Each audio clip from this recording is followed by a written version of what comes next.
Trump का tariff बम खत्म होने का नाम नहीं ले रहा है। अब अमेरिका ने भारत समेत 17 देशों से आने वाले कुछ सामान पर 10% टैरिफ लगाने का फैसला किया है।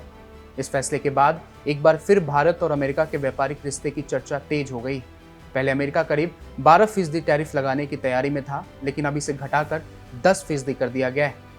अमेरिका का कहना है कि यह फैसला जबरन मजदूरी यानी फोर्स लेबर से बने सामानों को रोकने की नीति से जुड़ा है। ऐसे में सवाल यह है कि आखिर यह नया टैरिफ क्यों लगाया गया है, भारत पर इसका कितना असर पड़ेगा और दोनों देशों के बीच चल रही ट्रेड डील पर इसका क्या प्रभाव हो सकता है। आइए समझते हैं। हेलो, मैं प्रद्युम्न और आप देख रहे हैं जागरण बिजनेस। अमेरिका ने भारत, पाकिस्तान, बांग्लादेश, श्रीलंका, कंबोडिया, ब्रिटेन समेत 17 देशों से आने वाले कुछ सामान पर 10% टैरिफ लगाने का फैसला किया है। अमेरिका का कहना है कि यह कदम उन देशों के लिए उठाया गया है जिन्होंने जबरन मजदूरी से बने सामान को रोकने के लिए जरूरी नियम बनाए या इस दिशा में काम शुरू किया है।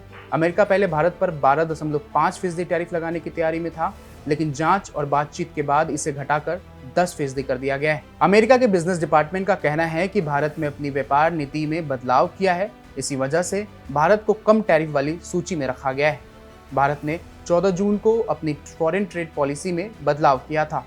नए नियम के तहत अब जबरन मजदूरी से बने सामान के आयात पर रोक लगा दी गई है। अमेरिका का कहना है कि भारत के इस कदम को ध्यान में रखते हुए नए टैरिफ की दर कम रखी गई है। अमेरिका ने साफ कहा कि जो देश जबरन मजदूरी से बने सामान पर रोक लगाने के नियम नहीं बनाएंगे, उन पर 12.5% टैरिफ लगाया जाएगा। वहीं जिन देशों ने ऐसे नियम लागू किए हैं, उन पर 10% टैरिफ रहेगा। यानी अमेरिका इस नीति के जरिए दूसरे देशों पर भी ऐसे कानून बनाने का दबाव बना रहा है।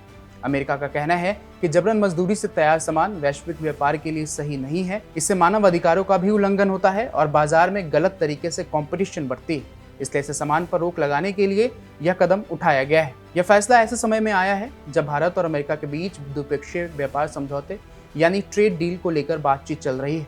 दोनों देशों के अधिकारी लगातार बैठकें कर रहे हैं और समझौते का पहला चरण लगभग तैयार माना जा रहा है। हाल ही में केंद्रीय कॉमर्स मिनिस्टर पीयूष गोयल और अमेरिका के व्यापार प्रतिनिधि के बीच भी बैठक हुई थी। दोनों देशों के बीच व्यापार बढ़ाने और कई मुद्दों पर सहमति बनाने की कोशिश जारी है। ऐसे में माना जा रहा है कि यह नया टैरिफ एक जरूरी अहम फैसला है, लेकिन इससे दोनों देशों के बीच चल रही ट्रेड डील पर फिलहाल कोई असर नहीं पड़ने की संभावना दिखाई दे रही है।